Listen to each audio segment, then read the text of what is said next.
দুনিয়ার উৎবিলাসের জন্য আমাদের কি প্রয়োজন হয়? টাকা পয়সা, গাড়ি বাড়ি, ক্ষেত খামার, চাকরি, মেয়ে ব্যক্তি ইত্যাদি ইত্যাদি। এগুলো আমাদের কোনো না কোনো একটা মাধ্যমে আমরা দুনিয়ার ব্যবস্থাপনা বাস্তবায়ন করে থাকি, দুনিয়ার সুখ শান্তি আমরা গ্রহণ করে থাকি। আর আখিরাতের সুখ শান্তির জন্য দুনিয়ার যে সমস্ত সামগ্রিক আছে এগুলা বর্জন করতে হবে।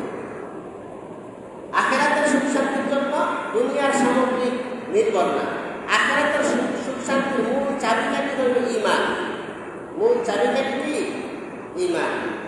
সাথে সাথে ইসলামী নীতিমালা, নামাজ, রোজা, হজ, যাকাত, শরীয়তের বিধিবিধান যা রাসূল আকরাম সাল্লাল্লাহু আলাইহি ওয়াসাল্লামের উপর নাযিল হয়েছে পবিত্র কালামুল্লাহর মাধ্যমে, এবং উনার পূর্বে বাবা আদম থেকে শুরু করে অন্যান্য নবীর উপর যে বিধান নাযিল হয়েছিল, এই বিধান এবং কুরআন এর সমষ্টির মধ্যে রয়েছে আখিরাতের সুখ শান্তির বিলাস।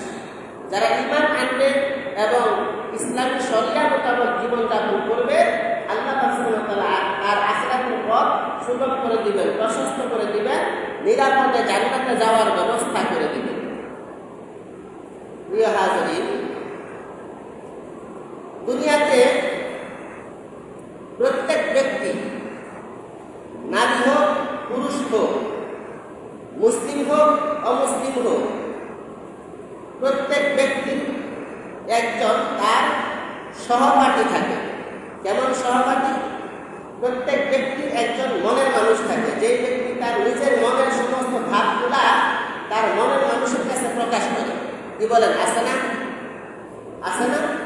আছে। সারা দুনিয়ার যত মানুষ বাবা আদম থেকে শুরু করে কিয়ামত পর্যন্ত আসবে, সমস্ত মানুষের কোনো না কোনো একজন সহপাঠী, সঙ্গী থাকে, মনের মানুষ থাকে, যার কাছে যে ব্যক্তি তার মনের ভাবগুলা প্রকাশ করে। এই মনের মানুষটা কে হতে পারে? এই মনের মানুষটা প্রত্যেক ব্যক্তি তার নিজের পিতাও হতে পারে, তার নিজের মা হতে পারে, তার আপন ভাই হতে পারে, তার অন্য কোনো চাচা হতে পারে, মামা হতে পারে, জ্যাঠা হতে পারে, তার স্ত্রী হতে পারে, তার মেয়ে হতে পারে, যে কেউ একজন থাকে যার কাছে মনের সমস্ত ভাবগুলা প্রকাশ করে। কারণ সাধারণভাবে একজন মানুষ তার মনের সব ভাব সবার কাছে কি করে না? প্রকাশ করে না। এবং নিজের স্ত্রীর কাছেও কি করে না? গোপন ভাব থাকলে, গোপন কোনো রহস্য থাকলে স্ত্রীর কাছেও প্রকাশ করে না। বোঝা গেল? স্ত্রীর চাইতো তার ওই ব্যক্তি, প্রত্যেক ব্যক্তির কোনো না কোনো একজন মনের মানুষ থাকে, যার কাছে নিজের মনের সমস্ত চিন্তা চেতনাগুলা প্রকাশ করে এবং তার কিন্তু পরামর্শ নেয় কিভাবে সে চলবে। এটা হলো দুনিয়াবি হাইসিয়ত। মুহতারাম হাজরিন, যেমন ভাবে সারা দুনিয়ার সমস্ত মানুষের একজন মনের মানুষ আছে, ঠিক তেমনই ভাবে যিনি মানব থেকে শুরু করে সমস্ত মাখলুক সৃষ্টি করেছেন, আসমান, জমিন, গাছপালা, তরুলতা, মানব দানব সবকিছু যিনি সৃষ্টিকর্তা মহান রব্বুল আলামিন আল্লাহ সুবহানাহু ওয়া তাআলারও একজন কি আছে? মনের মানুষ আছে। বোঝা আসছে কথা না? যেমন ভাবে দুনিয়াতে যত মানুষ আসছে, প্রত্যেক মানুষের একজন মনের মানুষ থাকে, যার কাছে মনের ভাবগুলা প্রকাশ করে। ঠিক একই প্রেক্ষাপটে এই জগৎ সৃষ্টিকারী আল্লাহ সুবহানাহু ওয়া তাআলা ওনারও একজন মনের মানুষ আছে, যার কাছে নিজের ভাবগুলা প্রকাশ করে। প্রিয় হাজরিন, বাবা আদম থেকে শুরু করে আমাদের প্রিয় নবী হযরত মুহাম্মদ মুস্তাফা সাল্লাল্লাহু আলাইহি ওয়াসাল্লাম দুনিয়াতে আসার আগ পর্যন্ত যত নবী দুনিয়াতে আসছেন, সমস্ত নবীর কাছে, আমাদের নবীর কাছে যেমন ওহী আসছে, অন্যান্য নবীর উপরেও ওহী নাযিল হয়েছে। কিন্তু আমাদের নবীর যে একটা স্পেশাল সম্মান বা মর্যাদা, এই পরিমাণের সম্মান বা মর্যাদা অন্যান্য নবী রাসূলদের ছিল না। হযরত মূসা আলাইহিস সালাম বারবার চেষ্টা করতেছিল আল্লাহর সাথে কথা বলার জন্য। আল্লাহ, আমি আপনার সাথে সরাসরি কথা বলতে চাই, আপনাকে আমি সরাসরি দেখতে চাই। আল্লাহ পাক বলছেন যে তুমি দুনিয়াতে থাকা অবস্থায় আমাকে সরাসরি দেখতে পারবে না, তারপরে আপনি দেখতে চাইছেন কালামুল্লাহ শরীফে আছে। এরপরে যখন বারবার চাইতেছেন আল্লাহ তাআলা ওনাকে বলতেন যে আমাকে দেখার আগে তুর পাহাড়ের প্রতি দৃষ্টিপাত করো, আমাকে দেখার পরে তুর পাহাড়ের প্রতি দৃষ্টিপাত করো। মুসা আলাইহিস সালাম যখন নাকি আল্লাহ তাআলাকে দেখার জন্য তুর পাহাড়ের দিকে তাকাইলেন, আল্লাহ তাআলা ওনার নূরের সামান্য তাজাল্লি দিয়েছেন। এই নূরের সামান্য তাজাল্লিতে তুর পাহাড় ছাই হয়ে গেছে, আগুন লাগে। আর মুসা আলাইহিস সালাম এই সামান্য নূরের ঝলক দেখাই ফাসরাইত মুসা, হযরত মুসা আলাইহিস সালাম জায়গায় পড়ে গেছে। তো যিনি নূরের তাজাল্লি দেখে দুনিয়াতে একজন নবী পয়গম্বর জলিলুল কদর পয়গম্বর, উনি পড়ে বেহুশ হয়ে গেছে। উনি কি দুনিয়াতে থাকা অবস্থায় সরাসরি আল্লাহকে দেখা সম্ভব? কি বলেন, দেখা সম্ভব নেই? সম্ভব না, দেখতে পারেন নাই তো। নূরের ঝলকেই তো মুসা আলাইহিস সালাম বেহুশ হয়ে গেছে, দুনিয়াতে দেখতে কিভাবে? দেখতে পারে না। আল্লাহ সুবহানাহু ওয়া তাআলা বলতেছিলাম যেমন ভাবে দুনিয়ার সমস্ত মানুষের একজন মনের মানুষ থাকে যার কাছে প্রত্যেক ব্যক্তি তার মনের ভাব প্রকাশ করে, ঠিক আল্লাহ সুবহানাহু ওয়া তাআলারও একজন মনের মানুষ আছে যার কাছে আল্লাহ সুবহানাহু ওয়া তাআলা মনের সমস্ত ভাব মূর্তি প্রকাশ করেছে। আর সেই মনের মানুষটা হলেন রাসূল আকরাম সাল্লাল্লাহু আলাইহি ওয়াসাল্লাম। সুবহানাল্লাহ বলেন না সবাই? আল্লাহ সুবহানাহু ওয়া তাআলা পৃথিবীর অন্য কোনো নবীর পক্ষে সম্ভব হয় নাই দুনিয়াতে থাকা অবস্থায় আল্লাহ তাআলাকে দেখা, এবং কি আরশে আজিমে অতিক্রম করে আল্লাহ তাআলার সাথে সরাসরি সাক্ষাৎ করা। একমাত্র আমাদের নবী হযরত মুহাম্মদ মুস্তাফা সাল্লাল্লাহু আলাইহি ওয়াসাল্লামকে আল্লাহ তাআলা মেরাজের রাতে সরাসরি আল্লাহর সাথে সাক্ষাৎ করার সুযোগ করে দিয়েছেন। বলি আবার আলহামদুলিল্লাহ। শব্দকে কেমন নাইলে তো বুঝে ঘুমাইতেছে, কথা শুনতেছেন। প্রিয় হাজিরিন, আল্লাহ সুবহানাহু ওয়া তাআলার মনের মানুষ রাসূল আকরাম সাল্লাল্লাহু আলাইহি ওয়াসাল্লাম পৃথিবীর অন্য কেউ নয়, অন্য কোনো নবীও নয়, রাসূলও নয়, অন্য কোনো মাখলুকও নয়। অগণিত অসংখ্য লক্ষ লক্ষ কোটি কোটি ফেরেশতা আল্লাহ তাআলার তৈরি। কোনো ফেরেশতা ও রাসূলুল্লাহ আল্লাহ সুবহানাহু ওয়া তাআলার মনের মানুষ না, প্রিয় ব্যক্তি নয়। একমাত্র রাসূল আকরাম সাল্লাল্লাহু আলাইহি ওয়াসাল্লাম তিনি হলেন আল্লাহ তাআলার আল্লাহর হাবিবের প্রিয় আল্লাহর প্রিয় মানুষ। আল্লাহর প্রিয় মানুষকে রাসূল আকরাম সাল্লাল্লাহু আলাইহি ওয়াসাল্লাম, আল্লাহর হাবিবকে রাসূল আকরাম সাল্লাল্লাহু আলাইহি ওয়াসাল্লাম। আল্লাহর পয়গম্বরের মধ্যে সাইয়্যিদুন নবিয়্যিন, ইমামুল মুরসালিন, খাতামুন নবিয়্যিন, রাসূল আকরাম সাল্লাল্লাহু আলাইহি ওয়াসাল্লাম। এই আল্লাহ তাআলা রাসূল আকরাম সাল্লাল্লাহু আলাইহি ওয়াসাল্লামের কাছে আল্লাহ তাআলার মনের সমস্ত ভাবগুলো প্রকাশ করেছে। কিভাবে? পুরা 30 পারা কোরআন আমাদের সামনে আছে। একেবারে কোরআন শরীফের বিসমিল্লাহর বা থেকে সূরা নাস সিন পর্যন্ত পুরা যে কোরআন শরীফটা আছে 30 পারা কোরআন, এই 30 পারা কোরআন আল্লাহ সুবহানাহু ওয়া তাআলা তার প্রিয় মাহবুবে খুদা রাসূল আকরাম সাল্লাল্লাহু আলাইহি ওয়াসাল্লামকে সরাসরি শ্রবণ করাইছেন। এবার দেখেন, এই জন্য আল্লাহ সুবহানাহু ওয়া তাআলা রাসূলের সাথে এক এক সময় এক একটা আয়াত, এক একটা সূরা, এক একটা ব্যাখ্যামূলক আয়াত নাযিল করতেন। একবার আল্লাহ তাআলা রাসূল আকরাম সাল্লাল্লাহু আলাইহি ওয়াসাল্লামকে একান্তভাবে বলতেছেন, হে আমার হাবিব, আপনি কি জানেন এই আদম সন্তান সৃষ্টি করার সময় আমি কি করেছি? আদম সৃষ্টি করার সময় আমি কার সাথে পরামর্শ করেছি? যাদের সাথে পরামর্শ করেছি তারা কি উপদেশ দিয়েছিল আপনি জানেন? শুনেন। মানে আল্লাহ তাআলা রাসূলকে, ওনার হাবিবকে মনের ভাব ঘটনা শুনাইতেছে। আল্লাহ তাআলা বলেন, বিসমিল্লাহির রহমানির রহিম, وَإِذْ قَالَ رَبُّكَ لِلْمَلَائِكَةِ إِنِّي جَاعِلٌ فِي الْأَرْضِ خَلِيفَةً হে আমার দয়াময় হাবিব, আপনাকে আমি আল্লাহ ঘটনা শুনেন। ওয়াইদ ক্বালা রাব্বুকা, যখন আপনার প্রতিপালক আমি আল্লাহ তাআলা ওয়াইদ রাব্বিল মালাইকাতি, ফেরেশতাদেরকে বললাম, যখন আপনার প্রতিপালক তথা আমি আল্লাহ তাআলা ফেরেশতাদেরকে একত্র করে ফেরেশতাদের কাছে পরামর্শ চাইলাম, ফেরেশতাদেরকে বললাম, কি বললাম? ইন্নী জাইলুন ফিল আরদি খলিফা, হে আমার ফেরেশতারা, আমি পৃথিবীতে আমি আল্লাহর প্রতিনিধি পাঠাইতে চাই। ইন্নী জাইলুন ফিল আরদি খলিফা, খলিফা মানে প্রতিনিধি। খলিফা মানে কি? রাজা একজন রাষ্ট্রপ্রধান যখন নাকি বিদেশে যায় সফরে, তখন দেশের উনার প্রতিনিধি দল রেখা যায়, যাতে করে উনার কাজগুলা চালায় নিতে পারে। বুঝতে পারছেন তো? প্রত্যেকটা প্রতিষ্ঠানে মুহতামিম থাকে, নায়েবে মুহতামিম থাকে। নায়েবে মুহতামিম হলো মুহতামিম সাহেবের প্রতিনিধি। নায়েবে মুহতামিম কি? মুহতামিম সাহেবের প্রতিনিধি। মুহতামিম উপস্থিত না থাকলে নায়েবে মুহতামিম সাহেবের কাজগুলা চালায় নিবে।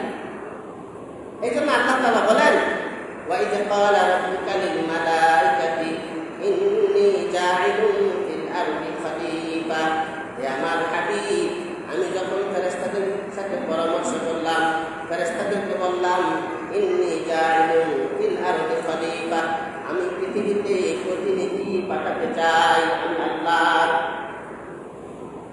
তখন ফেরেশতারা কি বলছে জানেন? হে আমার হাবিব, আল্লাহ তো হাবিবকে ঘটনা শুনাইতেছে, তাই না? আল্লাহ বলেন, হে আমার নবী, হে আমার হাবিব, হে মুহাম্মদ সাল্লাল্লাহু আলাইহি ওয়াসাল্লাম, ফেরেশতারা আমাকে উপরে কি বলছে জানেন? ফেরেশতারা বলছে, আতাজআলু ফিহা মান ইউফসিদু ফিহা ওয়া ইয়াসফিকু দিমাআ। ফেরেশতাদের কাছ থেকে আমি আল্লাহ যখন পরামর্শ চাই আদমকে সৃষ্টি করার জন্য, ফেরেশতারা আমাকে উত্তর দিল, আতাজআলু ফিহা, আল্লাহ আপনি পৃথিবীতে এমন প্রতিনিধি পাঠাতে চাচ্ছেন। হে আল্লাহ, আপনি পৃথিবীতে এমন প্রতিনিধি আপনার স্থলাভিষিক্ত পাঠাতে চাচ্ছেন, আতাজআলু ফিহা মান ইউফসিদু ফিহা, যে প্রতিনিধি পৃথিবীতে দাঙ্গা হাঙ্গামা করবে। পৃথিবীতে আপনি মানব জাতি পৃথিবীতে পাঠাইতে চাচ্ছেন, এই মানব জাতি তো পৃথিবীতে দাঙ্গা হাঙ্গামা করবে, অশৃঙ্খল করবে, অনেক জায়জামিলা করবে। ফেরেশতারা পরামর্শে এটা উত্তর দিয়েছে, আতাজআলু ফিহা, আপনি এমন জাতি গঠন করতে চাচ্ছেন, মান ইউফসিদু ফিহা, যারা দুনিয়াতে ফিতনা ফাসাদ করবে, সারা দুনিয়াকে ফিতনা ফাসাদ দিয়ে ভরপুর করে রাখবে, এমন জাতি আপনি আল্লাহ সৃষ্টি করতে চাচ্ছেন। আতাজআলু ফিহা মান ইউফসিদু ফিহা ওয়া ইয়াসফিকু দিমাআ, তারা তো ফিতনা ফাসাদ করে ক্ষান্ত নয়। হে আল্লাহ, এই মানব সম্প্রদায় ফিতনা ফাসাদ করে ক্ষান্ত নয়, ক্ষান্ত থাকবে না, বরঞ্চ তারা মারামারি কাটাকাটি করবে, খুনাখুনি করবে, রক্তপাত করবে পারস্পরিক। কি বলেন? এই যে ফেরেশতারা কথাগুলো বলছিল, ফেরেশতাদের কথা কি মিথ্যা নেই, না সত্য? ফেরেশতারা আল্লাহ তাআলাকে পরামর্শ দিচ্ছেন না যে আপনি এমন জাতি সৃষ্টি করতে চাইতেছেন যে জাতি দুনিয়াতে ফিতনা ফাসাদ করবে। আসলে তো মানব জাতি দুনিয়াতে ফিতনা ফাসাদ করতেছে না? করতেছে। কেমন?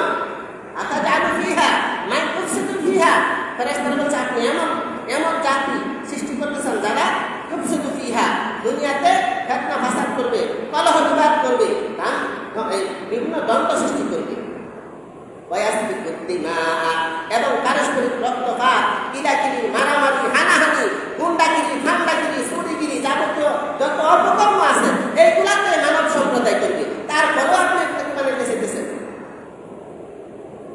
আতাজআলু ফিহা মান ইউফসিদু ফিহা ওয়া ইয়াসফিকু দিমাআ।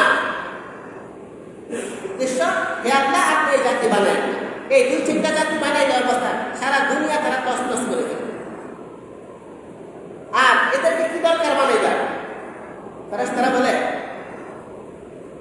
মান ইউফসিদু ফিহা ওয়া ইয়াসফিকু দিমাআ, ফেরেশতারা বলে, ওয়া নাহনু নুসাব্বিহু বিহামদিকা ওয়া নুকদ্দিসু লাকা, হে আল্লাহ আপনার প্রশংসা প্রশংসা করার জন্য, আপনার পবিত্রতা বর্ণনা করার জন্য, আপনার তাসবিহ পাঠ করার জন্য আমরা লক্ষ লক্ষ কোটি কোটি ফেরেশতা বিদ্যমান আছি।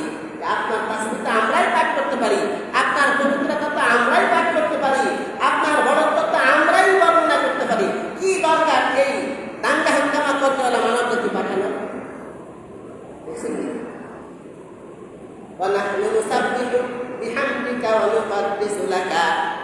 আসলে ফেরেশতা আমরা কিসের ইবাদত করি? ফেরেশতারা আমাদের সাথে বহুগুণ ইবাদত বেশি করে। রাসূল আকরাম সাল্লাল্লাহু আলাইহি ওয়াসাল্লাম মিরাজে যাচ্ছিলেন, বাইতুল মামুর অতিক্রম করার সময় যখন নাকি এই যে আপনার সিদরাতুল মুনতাহায় গেলেন, সিদরাতুল মুনতাহা এক একটা পাতা আপনার এই বিভিন্ন স্বর্ণ রূপায় খচিত পাতাগুলা। তো বিশেষ করে এখানে চতুর্থ আসমানে যে বাইতুল মামুর আছে, এই বাইতুল মামুরের প্রতিটি মুহূর্তে 70,000 ফেরেশতা একবার সাজদা করে। একবার যে 70,000 ফেরেশতা একবার সাজদা করবে, এই ফেরেশতাগুলাই দ্বিতীয় সাজদা করার জন্য তারা যখন আল্লাহর কাছে অনুমতি চায়, তখন আল্লাহ বলে তুমি আরেকটা সাজদা করতে হবে, একেবারে কিয়ামত শেষ করে আবার নতুন করে সূচনা করে তখন দেখো। অর্থাৎ কিয়ামতের আগে তোমরা আর আরেকটা সাজদা করার সুযোগ পাইবে না। কেন? কারণ প্রতি মুহূর্তেই নতুন নতুন ফেরেশতারা সাজদা করতেছে ওখানে। এই সিরিয়াল শেষ হতে কিয়ামত চলে আসবে। যেই ফেরেশতা একবার সাজদা করছে বাইতুল মামুরে এখানে আল্লাহ তাআলাকে, এই ফেরেশতা আরেকটা সাজদা করতে হলে কিয়ামত পর্যন্ত সিরিয়ালে দাঁড়ায় থাকতে হবে, নইলে সিরিয়াল পাবে না। তাহলে কি পরিমাণ অসংখ্য অগণিত ফেরেশতা আল্লাহ তাআলা সৃষ্টি করে রেখেছেন। তো কথা তো ঠিক। এই জন্য ফেরেশতারা বলেন আপনার পবিত্রতা বর্ণনা করার জন্য, আপনার তাসবিহ পাঠ করার জন্য আমরা ফেরেশতারা এটা যথেষ্ট। আল্লাহ সুবহানাহু ওয়া তাআলা বলেন ওয়া আমার ফেরেশতারা ইন্নী আ'লামু মা লা তা'লামুন, আমি আল্লাহ যা জানি তোমরা তা জানো না, আমি আল্লাহ যা জানি তোমরা তা জানো না। ইন্নী আ'লামু মা লা তা'লামুন। মানুষ কেন সৃষ্টি করবেন? তাফসীরের কিতাবের মধ্যে লেখে আল্লাহ তাআলা যে বলেন ওয়া ইয ক্বালা রাব্বুকা লিল মালাইকাতি ইন্নী জাa'ilun ফিল আরদি খলিফা, প্রতিনিধি পাঠাবো। প্রতিনিধি কিসের প্রতিনিধিত্ব? আল্লাহ সুবহানাহু ওয়া তাআলা পৃথিবীতে বাবা আদম থেকে কিয়ামত পর্যন্ত আনওয়ালা সমস্ত মানব জাতিকে প্রতিনিধি হিসেবে পাঠাইবেন। উদ্দেশ্য হলো এই মানব সম্প্রদায় আল্লাহ সুবহানাহু ওয়া তাআলার জাতের প্রকাশ করবেন। আল্লাহ যে এক ও অদ্বিতীয়, আল্লাহ যে সৃষ্টিকর্তা, আল্লাহ যে হায়াতদাতা, আল্লাহ যে মৌতদাতা, আল্লাহ তাআলা যে সবকিছু করনেওয়ালা জাত, পালনেওয়ালা জাত। আসমান সৃষ্টি করেছেন আল্লাহ, জমিন সৃষ্টি করেছেন আল্লাহ, এবং আসমান জমিন গাছপালা তরুলতা সব কিছু সৃষ্টি করেছেন আল্লাহ। এই কথাগুলো আল্লাহ সুবহানাহু ওয়া তাআলা মানুষের মুখ দিয়ে উচ্চারণ করাইবেন। মানুষের মাধ্যমে আল্লাহ তাআলা গোটা দুনিয়ার সমস্ত মাখলুকাতকে জানান দিবেন যে হে দুনিয়ার মাখলুকেরা, তোমরা জেনে নাও এই সব কিছুর সৃষ্টিকর্তা একমাত্র আল্লাহ তাআলা। এই আল্লাহ তাআলার অস্তিত্ব প্রকাশ করবে আল্লাহ তাআলা এই মানব জাতি, মানব সম্প্রদায়ের মাধ্যমে। এজন্য আল্লাহ তাআলা ফেরেশতাদের উত্তর দিলেন, আমার ফেরেশতারা তোমরা যত সাজদা করো, তোমাদের সাজদার বিনিময়ে কোনো জান্নাত নাই, তোমাদের ইবাদতের বিনিময়ে কোনো জান্নাতের ব্যবস্থা নাই। তোমাদেরকে তো আমি আল্লাহ তাআলা যাকে যে আদেশ করেছি ওই আদেশের মধ্যে নির্ধারিত আছো। আর আমার বান্দা মানব সম্প্রদায় যারা হবে তারা আমার কাছে কেমন হবে জানো? তোমাদের সারা সমস্ত ফেরেশতাদের আমলকে যদি এক পাল্লায় রাখা হয়, ফেরেশতারা আমল করে না? ফেরেশতার আমলের মধ্যে কোনো ত্রুটি আছে? কোনো ত্রুটি নাই। ফেরেশতাদের সমস্ত আমলকে যদি এক পাল্লায় রাখা হয়, আর রাসূল আকরাম সাল্লাল্লাহু আলাইহি ওয়াসাল্লামের এই নাখান্দা গুনাহগার উম্মতের কোন একজন উম্মতের যদি একটা তাসবিহকে অপর পাল্লায় রাখা হয়, সমস্ত ফেরেশতার যাবতীয় ইবাদতের চাইতে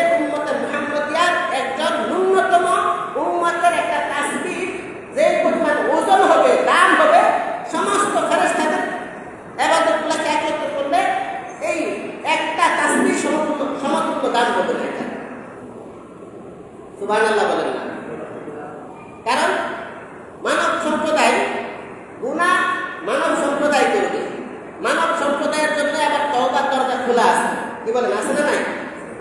মানব সম্প্রদায় যখন নাকি তওবা করে, আল্লাহ সুবহানাহু ওয়া তাআলা যে নূরের তাজাল্লি আছে, আপনার আল্লাহ তাআলা যে পর্দা আছে, পর্দা হটাইয়া ওই বান্দার নিকটবর্তী হয়ে যায়। বান্দা উম্মতে মুহাম্মদিয়া নয়, শুধু একজন বান্দা যখন তওবা করে, আল্লাহ সুবহানাহু ওয়া তাআলা তওবাকারী অতি নিকটবর্তী হয়ে যায়, অতি কাছাকাছি হয়ে যায়। বান্দা যখন সিজদা করে, আল্লাহ সুবহানাহু ওয়া তাআলা সবচেয়ে শ্রেষ্ঠ খুশি হয়। বান্দা যখন রুকু করে, আল্লাহ তাআলা খুব খুশি হয়। বান্দা যখন যে কোনো ইবাদত করে, আল্লাহ তাআলা খুব খুশি হয়। বান্দা যখন রোজা রাখে, আল্লাহ তাআলা খুব খুশি হয়। বান্দা যখন হজ করে, আল্লাহ তাআলা খুব খুশি হয়। বান্দা যখন কি করে যাকাত প্রদান করে, আল্লাহ তাআলা খুশি হয়। বান্দা যখন পর্দা করে, বান্দা বা বান্দি প্রত্যেকের যখন পর্দা করে, আল্লাহ তাআলা খুশি হয়ে যায়। এত খুশি হয়ে যায়, যখনই বান্দা কোনো ইবাদতে লিপ্ত হয়ে যায়, লিপ্ত হওয়ার পরে ওই ফেরেশতাগুলোকে আল্লাহ তাআলা ডাক দেয়। মুহতারাম হাজিরিন, আমরা যখন তাকবীরে উলা বলে নামাজ শুরু করে দেই, তাকবীরে উলা থেকে সালাম ফেরানো পর্যন্ত আল্লাহ তাআলা ওই যে ফেরেশতাগুলোকে নিয়ে পরামর্শ করেছিল, তাদেরকে ডাক দিয়া দেখায়, দেখো দেখো হে ফেরেশতারা, তোমরা না বলেছিলে আমি মানব সম্প্রদায় সৃষ্টি করলে এই মানব সম্প্রদায় শুধু দাঙ্গা হাঙ্গামা করবে, মারামারি করবে, কাটাকাটি করবে, হানাহানি করবে। অথচ দেখো আমার এই বান্দাগুলা তাকবীরুল্লাহ, আমি আল্লাহর বড়ত্ব, আল্লাহু আকবার বলে, আমি আল্লাহ সবচেয়ে বড় বলে, আমার সবচেয়ে বড় ইবাদত নামাজে দাঁড়িয়ে গেছে। দেখো দেখো নামাজের মধ্যে সানা পড়তেছে, আমি আল্লাহর প্রশংসা করতেছে, সূরা ফাতিহা পড়তেছে, আমি আল্লাহর প্রশংসা করতেছে, আমার কাছে চাইতেছে। এরপরে যখন নাকি রুকু করতেছে, সিজদা করতেছে, রুকুর তাসবিহ পাঠ করতেছে, সিজদার তাসবিহ পাঠ করতেছে, তাহিয়াত পাঠ করতেছে, আমার হাবিবের উপর দুরূদ পড়তেছে, আবার আমার কাছে মাপ চাইতেছে, আবার দেখো তারা সালাম করে আমার থেকে বিদায় নিচ্ছে। তোমরা না বলেছিলে এরা শুধু দাঙ্গা হাঙ্গামা করবে, এই করবে, সেই করবে, তারা তো আমি আল্লাহকে স্মরণ করতেছে। ফেরেশতারা তখন লজ্জিত হয়ে যায়।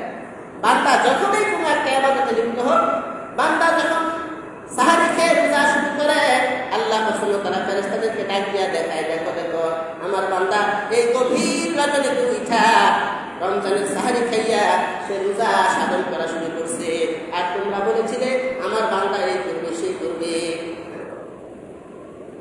এই জন্য বান্দা যখনই কোনো ইবাদত শুরু করে, আল্লাহ তাআলা খুশি হইয়া ওই ফেরেশতাগুলোকে কানে ধরে ডাইকা এনে দেখায়, দেখো দেখো তারা কি করতেছে। হাকিকত হলো আল্লাহ তাআলা যখন নাকি ফেরেশতা সৃষ্টি করলেন, ফেরেশতা শুধু ইবাদতই করে। ফেরেশতা কি করে? শুধু ইবাদত করে। গুনাহ কি জিনিস ফেরেশতা এটা বুঝে না। আল্লাহ তাআলা এরপরে সৃষ্টি করলেন জিন। জিন শুধু আকাম করে, ইবাদত কি জিনিস এটা বুঝে না। জিন শুধু মারামারি করে, ফেরেশতা শুধু ইবাদত করে, জিন শুধু আকাম কুকাম করে। আল্লাহ তাআলা চাইছেন এমন একটা জাতি সৃষ্টি করবে, এমন একটা জাতি গঠন করবে, যেই জাতি আল্লাহর ইবাদতকে প্রাধান্য দিবে, মাঝে মধ্যে গুনাহ কাটা হয়ে গেলে আল্লাহর কাছে গেরিয়া জারি করবে, অর্থাৎ সিজদায় পড়ে বা যে কোনো হালতে আল্লাহর কাছে কান্নাকাটি করবে, আল্লাহর কাছে কান্নাকাটি করতে করতে চোখের পানি ফেলবে, হু-হা করে শিশু বাচ্চার মতো কান্নাকাটি করবে। আল্লাহ চাইতেছেন এটা এমন জাতি তৈরি করার জন্য। দেখবেন মার সামনে যখন নাকি শিশু বাচ্চা কান্নাকাটি করে, মা যত বাসাতেই হোক না কেন, ও রান্না বাড়া করতেছে, বুঝেন নাই, চুলার মধ্যে লাকড়ি ফেলে এই করে সে করে, বাচ্চা যায় খিদা লাগছে, খবর আর নাই। ওই বাচ্চা যখন নাকি কান্না শুরু করে, ওয়া ওয়া করে যখন কান্না শুরু করে, তখন মার স্থির থাকতে পারে না, তাড়াতাড়ি উঠে এসে বাচ্চারা তুলে দেয়। ঠিক আমরা মনে করি যে আমরা এত দোয়া করি, আল্লাহ তো আমার দোয়া কবুল করে না। আল্লাহ কি খবর রাখে না আমার এত বিপদ, আমার এই সমস্যা, অমুকের এই সমস্যা, এত কিছু হইতেছে, আল্লাহ কি দেখে না? আল্লাহ ঠিকই দেখে। একজন মা যে পরিমাণ সন্তানকে দেখে, তার সাথে হাজারো লক্ষ কোটি গুণ বেশি পরিমাণ আল্লাহ তার বান্দার প্রতি নজর রাখছে, সমস্ত বান্দার প্রতি। আমরা কখন কি করি, কোথায় যাই, কি খাই, কি সব কিছু আল্লাহ তাআলা কি করেন? পর্যবেক্ষণ করেন। ঠিক যখন নাকি বান্দা আল্লাহর কাছে আল্লাহর ইবাদত করে তখন ফেরেশতাদের সাথে গর্ব করে, আর বান্দা যখন গুনাহ করে ফেলে, গুনাহ করার পরে যদি নাকি সীমা অতিক্রম না করে তওবা করে, তখন যে আল্লাহ তাআলা এত খুশি হয় ওই বান্দার প্রতি বেহেশতের সমস্ত দরজাগুলো উন্মুক্ত করে দেয়, আল্লাহর রহমতের সমস্ত দ্বারগুলো ওই ব্যক্তির প্রতি খুলে দেয়, আর ফেরেশতার সাথে গর্ব করতে থাকে, দেখো দেখো ফেরেশতারা, আমি যখন আদম গঠন করি, মানুষ তৈরি করি, তখন তোমরা এই চেষ্টা বলেছিলে, আর দেখো বান্দা গুনাহ করার পরে, অন্যায় করার পরে তারা কিভাবে আমার কাছে কান্নাকাটি করতেছে, কিভাবে চোখের পানি ফেলতেছে, কিভাবে আমি আল্লাহর কাছে অনুনয় বিনয় করতেছে, দেখো আল্লাহ খুশি হয়ে যায়। আল্লাহ তাআলা চাইতেছেন আল্লাহ তাআলার প্রতিনিধিত্ব। মূল প্রতিনিধিত্ব কি? আল্লাহ তাআলা অন্য আয়াতে বলেন, কুলিল্লাহুম্মা মালিকাল মুলকি তুতিল মুলকা মান তাশা ওয়া তানজিউল মুলকা মিম্মান তাশা ওয়া তুইজ্জু মান তাশা ওয়া তুযিল্লু মান তাশা বিয়াদিকাল খায়র ইন্নাকা আলা কুল্লি শাইইন কাদির। আল্লাহ তাআলা মানব জাতিকে যত জিনিসের প্রতিনিধিত্ব করবেন এর মধ্যে একটা মৌলিক প্রতিনিধিত্ব দিয়ে পাঠাইছেন সমস্ত মানব জাতিকে। কি মৌলিক প্রতিনিধি? কুলিল্লাহুম্মা, বলেন হে আমার নবী আপনি গোটা দুনিয়াবাসীকে বলে দিন, মালিকাল মুলকি, একমাত্র আল্লাহ তাআলা তিনি, যিনি সারা দুনিয়ার সমস্ত রাজাদের রাজা, সারা দুনিয়ার সমস্ত বাদশাদের বাদশাহ। এই কথা গোটা মানব জাতিকে আপনি শুনিয়ে দিন। বাংলাদেশের প্রধানমন্ত্রী হোক, ভারতের প্রধানমন্ত্রী হোক, আমেরিকার প্রধানমন্ত্রী হোক, সৌদি আরবের রাজা হোক, কুয়েতের রাজা হোক, কাতারের রাজা হোক না কেন, সারা পৃথিবীর যতগুলো দেশ আছে, সারা পৃথিবীর সমস্ত দেশগুলার প্রধানমন্ত্রী হলেন আল্লাহ পাক সুবহানাহু ওয়া তাআলা। সমস্ত রাজাদের রাজা হলেন আল্লাহ পাক সুবহানাহু ওয়া তাআলা। পৃথিবীতে আল্লাহ তাআলা মানুষকে সাময়িক ক্ষমতা দান করেন। এই সাময়িক ক্ষমতা পাওয়ার পরে যদি লুটতরাজ করে, আল্লাহ তাআলা এই ক্ষমতাকে আবার নিজ হাতে ছিনে আনেন। এটা আল্লাহ তাআলা বলতেছেন, কুলিল্লাহুম্মা মালিকাল মুলকি, সমস্ত মালিক, সমস্ত রাজা বাদশার রাজা একমাত্র আল্লাহ তাআলা। তুতিল মুলকা মান তাশা, তিনি যাকে ইচ্ছা তাকে সাময়িক ক্ষমতা দান করেন। তুতিল মুলকা মান তাশা, তিনি যাকে ইচ্ছা তাকে কি করেন? রাজত্ব, রাষ্ট্রীয় ক্ষমতা, সামাজিক ক্ষমতা দান করেন।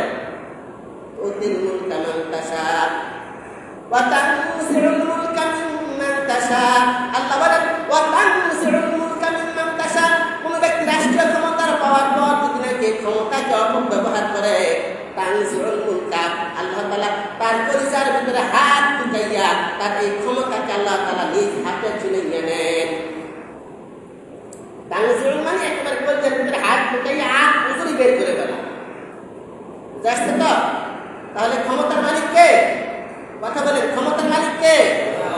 সারা দুনিয়ার সমস্ত ক্ষমতার মালিক একমাত্র আল্লাহ তাআলা, পৃথিবীর আর কেউ না। যত রাজা বাদশাহ আছে এদেরকে আল্লাহ তাআলা সাময়িক ক্ষমতা দিয়েছেন। কেন ক্ষমতা দিয়েছেন? এদেরকে ক্ষমতা দিয়েছে দেশের সর্বস্তরের মানুষের অধিকার প্রতিষ্ঠা করার জন্য,